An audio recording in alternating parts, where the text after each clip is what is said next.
Welcome to my new podcast. आज के दिन हमारे साथ है महानंद जी।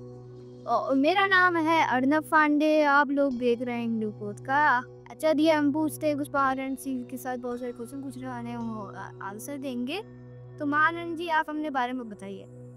मेरा नाम महानंद चैतन्य है और आज से 35 वर्ष पूर्व मैं सत्य की खोज में निकला और तब तक नहीं रुका जब तक उस सत्य को प्राप्त नहीं कर। अब मैं चाहता हूँ कि वो सत्य मैं सभी से बांटे। तो इस सारे सभी से बांटने वाले हैं। आप लोग पहले लाइक कर दीजिए।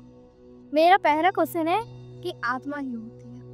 आत्मा देखो बेटा, आत्मा के विषय में बहुत से ग्रंथों में बहुत सी बातें बताई गई हैं और हमारे संत महापुरुषों ने भी बड़ी व्याख्या की है।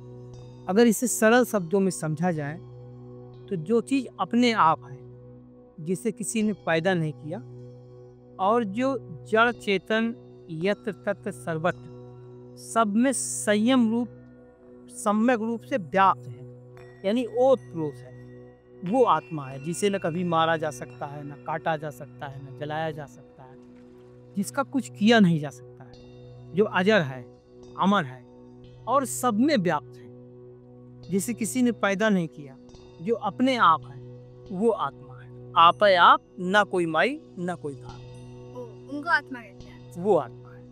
और हम लोग को जीवन क्यों मिला है, किस बारे में मिला, हमारा मकसद क्या है जीवन? थोड़ी सी विचार दृष्टि से जब हम देखते हैं अपने चारों तरफ, तो हम पाते हैं कि बहुत से पेड़ पौधे, वनस्पतियाँ, नदी, पहाड़, पशु पक्षी, रेंगने वाले कीड़े, उड़ने वाले पक्षी आदि को जब देखते हैं और फिर अपने को देखते हैं तो ये बिल्कुल एकदम सहज ही स्पष्ट हो जाता है कि मनुष्य का शरीर सभी शरीरों में उत्तम है और इसके पास बुद्धि है, अच्छे बुरे का विचार करने की शक्ति है, विवेक है जिससे वह निर्णय कर सकता है, और अपनी आत्मा के उद्धार के लिए ही यह मनुष्य का शरीर सभी को प्राप्त हुआ है।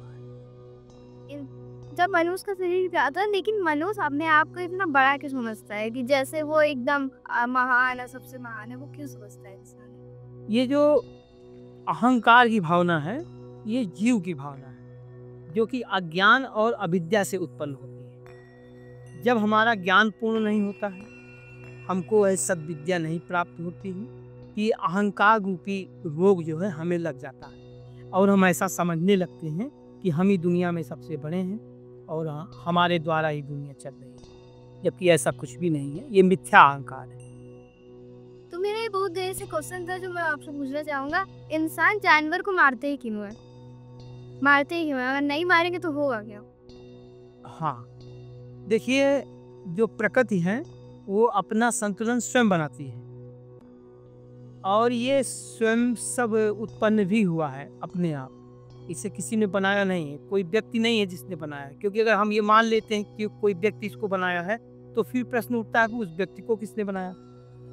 इसलिए सारी सृष्टि अपने आप है, स्वयंभू, किसी व्यक्ति ने इसको नहीं बनाया।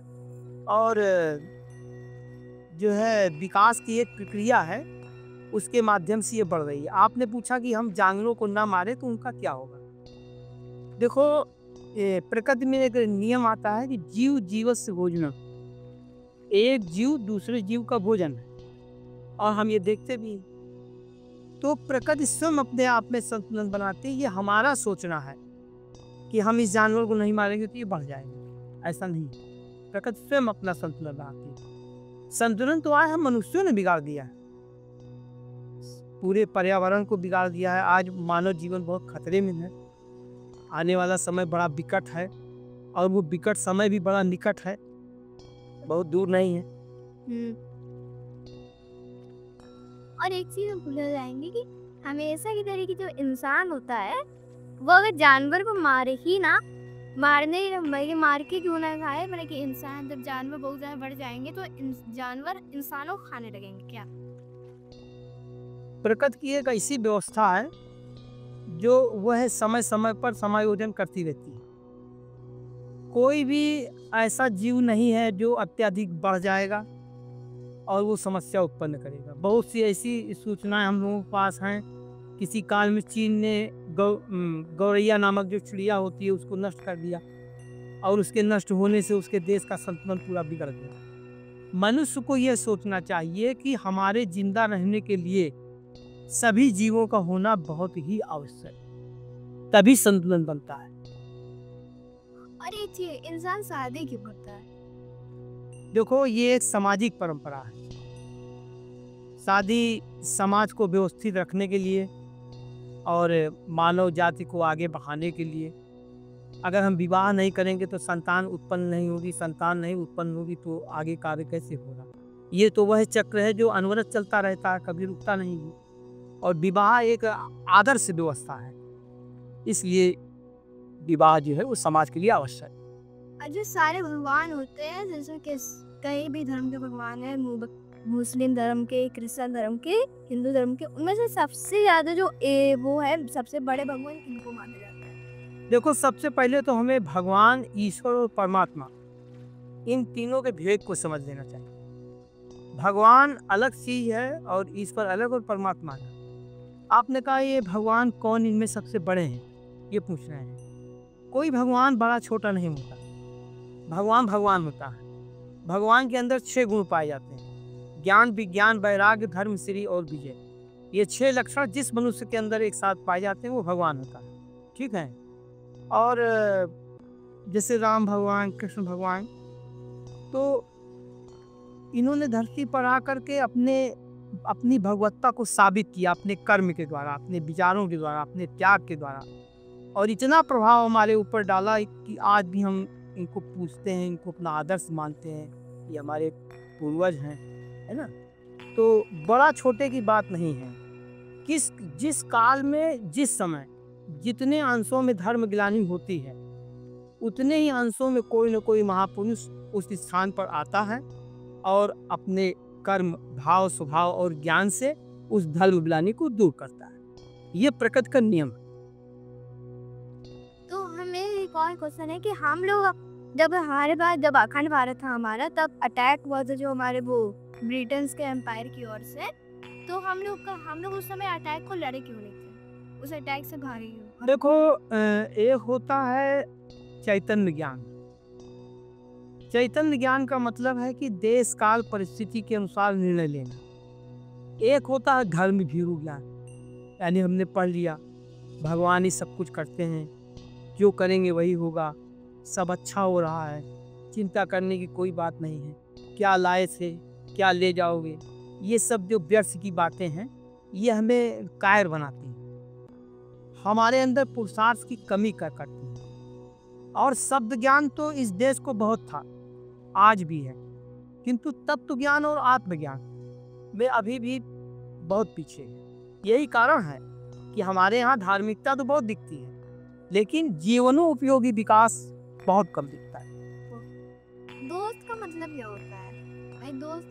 दोस्त को, यह एक मुस्लिम शब्द है दोस्त, और इसका हिंदी करेंगे तो मित्र हो जाता है। तो आपने दोस्त पूछा तो मैं दोस्त को ही बताता हूँ। दोस्त यानी दो जो आस्थाएं हैं, यानी दो जो विचार हैं, दो प्रकार की जो समझ है वो एक हो जाए, तो इसे कहते हैं दोस्त। अगर जैसे कि अगर दोस्त कोई तरह की काम ना आए तो वो दोस्त माना जाएगा कि नहीं माना जाएगा? देखो, ये जो बात है काम आने वाली, ये तो अपने स्वार्थपरता की बात हो गई है। अब पता नहीं आपका कौन सा उससे ऐसा काम है। कुछ काम ऐसे भी होते हैं जो वो उसको मना कर सकता है, तो अभी हम ये कैसे कहें कि उसे दोस्त कहा जाएगी नहीं।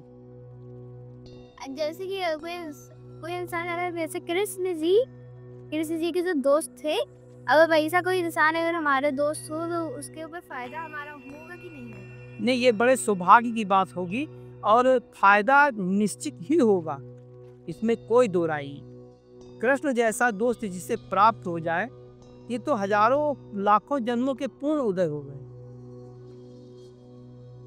कृष्ण को आप क्या समझते हैं?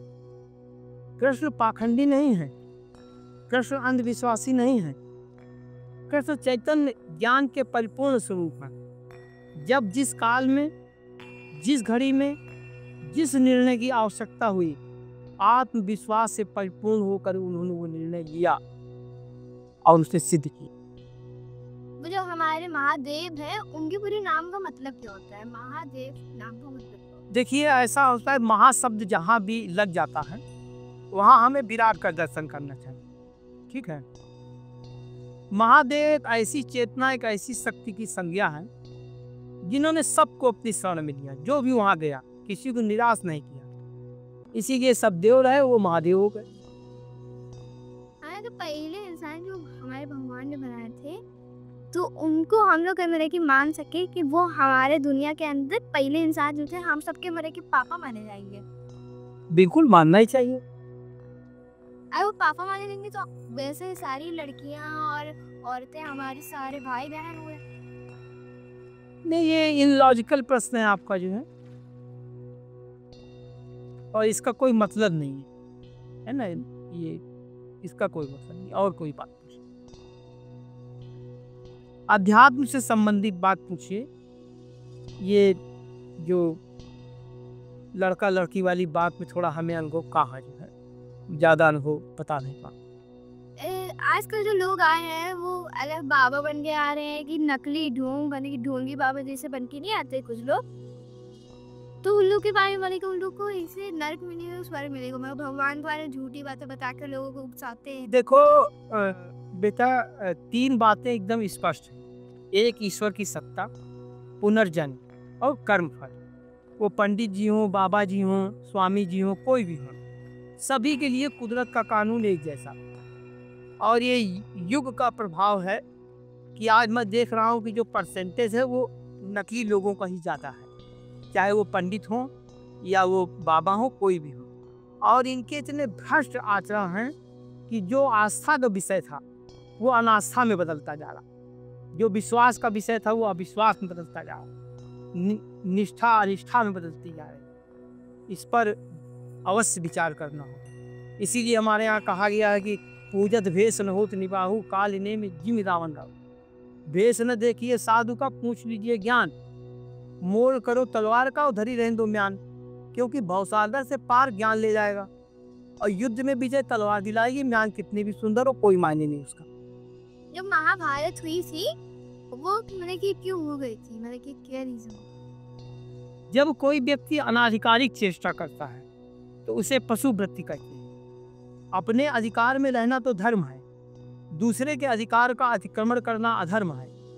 और जब अधर्म की पराकाष्ठा हो जाती है तब युद्ध अनिवार्य हो जाता है।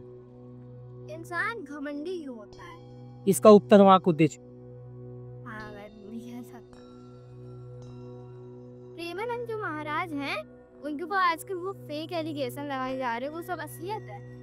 नहीं, ये देखिए ऐसा होता है कि जब किसी की प्रसिद्धि बढ़ती है, उसकी मान बढ़ाई प्रतिष्ठा होती है, तो कुछ ऐसे भी लोग होते हैं जो ईर्ष्या करने लगते हैं, क्योंकि वो उतने आगे नहीं निकल पाते हैं, उनकी उतनी प्रसिद्धि नहीं हो पाती है। वो जलन भावना रखते हैं, जलन भावना से ऐसी बातें फैलाने का ये कोई मार्ग नहीं। और एक बात और याद रखिएगा, हमेशा संत समुद्र की तरह होता है। ओछी वाणी, ओछे विचार, ये सब संत के अंदर नहीं, के अंदर नहीं, कभी नहीं। मैं कभी भी कुछ नहीं है भाई कि अगर जो इंसान चीज वो बनाता है उसका मामला बने कि प्राकृतिक चीज मानी है, मैं फुल भगवान ने मैंने कि वो सब चीजें ला के बनाई है। मैं जैसे समझ रही थी जैसे हम लोग ने कुछ बनाया है, लेकिन अगर भगवान ने जो चीजें दी हैं उससे बनाए तो वो किस में आएगा, मैंने कि हम लोग ने बना। देखो मैं समझ गया आपकी बात। आप कहना ये चाहते हैं कि ईश्वर की बनाई और मनुष्य की बनाई चीज में क्या अंतर है। देखो, ईश्वर ने जो बनाया है वो प्रकृति है, यानी परमात्मा के द्वारा जो कृति है उसे प्रकृति कहते हैं, ठीक है। और जो मनुष्य ने बनाया है वो कृत्रिम है। जैसे मिट्टी प्रकृति है, ईश्वर ने बनाई है, पर मिट्टी से आप घड़ा बनाते हैं, ये कृत्रिम। मिट्टी से आप ईंटा बनाते हैं, ये कृत्रिम। किंतु मिट्टी प्रकृति है। जैसे सोना प्रकृति है, सोना से जो आभूषण बनाए गए वो कृत्रिम। इस तरह भाई जितने भी आजकल दुनिया के अंदर चीजें हैं वो जो इंसानों ने बनाई है वो सब आता है भाई जो भगवान ने खुद दिया है उसमें आता है। हम लोगों ने जो भी बनाया है, बनाया तो पदार्थ से ही है ना, और पदार्थ तो पंचीकृत है जो परमात्मा के द्वारा उत्पन्न है, तो इसमें तो कोई दो राय नहीं। तो आज का पॉडकास्ट यहीं पर खत्म होता है। तो गाइस लाइक कर देना, फॉलो कर देना और सब्सक्राइब वगैरह कर देना। आगे चलते हैं कुछ महीनों बाद नए को। चलिए मैं भी 2 शब्द बोल देता हूँ आपके लिए, आपके समस्त दर्शकों के लिए, सभी के लिए शुभकामनाएं। और हम सभी इस देश को आगे की ओर ले जाएं, विकास की ओर, जहाँ सब प्रकार से हमारे जीवन में सुख शांति और समृद्धि हो। इन्हीं शब्दों के पास जय जय सीताराम।